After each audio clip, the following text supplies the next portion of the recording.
resemblance between the creation of his dreams and the man he supposed he had seen was but a proof of it, but all in vain. When he could persuade him to remain for a few moments in the care of the people to whom the house belonged, he instituted a strict inquiry whether any stranger had been seen, and searched himself behind the tree, and through the orchard, and upon the land immediately adjoining, and in every place near where it was possible for a man to lie concealed, but all in vain.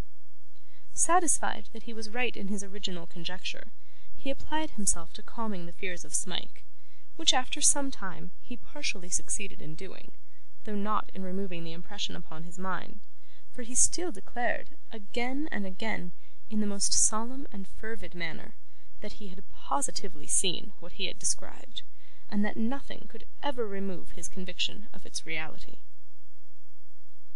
And now, Nicholas began to see that hope was gone, and that, upon the partner of his poverty and the sharer of his better fortune, the world was closing fast.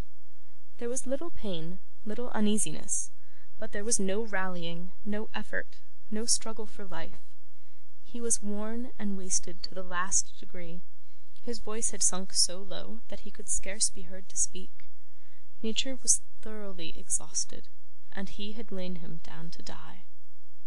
On a fine, mild autumn day, when all was tranquil and at peace, when the soft sweet air crept in at the open window of the quiet room, and not a sound was heard but the gentle rustling of the leaves, Nicholas sat in his old place by the bedside, and knew that the time was nearly come.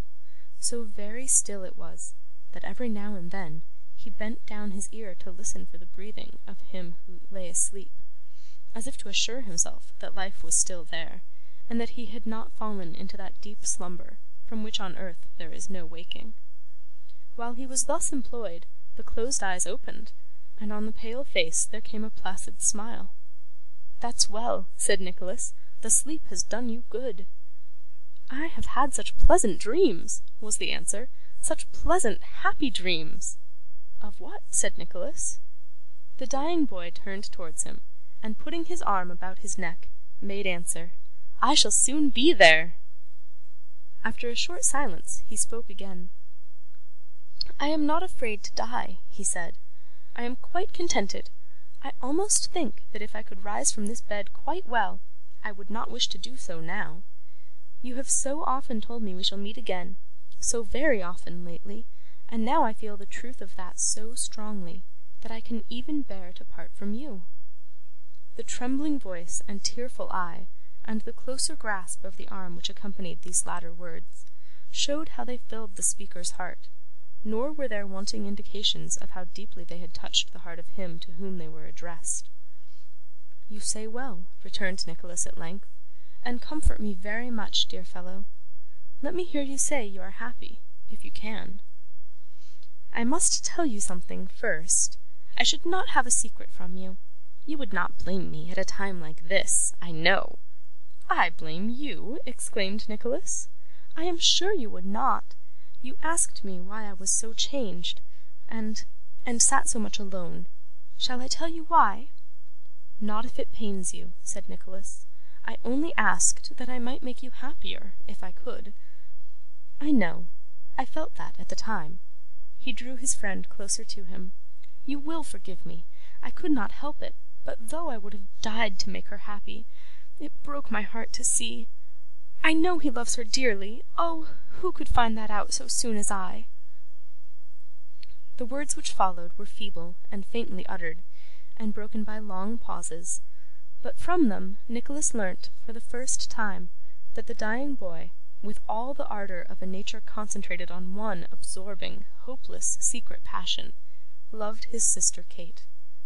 He had procured a lock of her hair, which hung at his breast, folded in one or two slight ribbons she had worn. He prayed that when he was dead, Nicholas would take it off, so that no eyes but his might see it, and that when he was laid in his coffin and about to be placed in the earth, he would hang it round his neck again, that it might rest with him in the grave. Upon his knees Nicholas gave him this pledge, and promised again that he should rest in the spot he had pointed out. They embraced, and kissed each other on the cheek. 'Now,' he murmured, 'I am happy. He fell into a light slumber, and waking, smiled as before, then spoke of beautiful gardens, which he said stretched out before him, and were filled with figures of men, women, and many children, all with light upon their faces, then whispered that it was Eden, and so died. End of chapter 58. Recorded by Megan Manley on December 7th, 2008, in Cozumel, Mexico.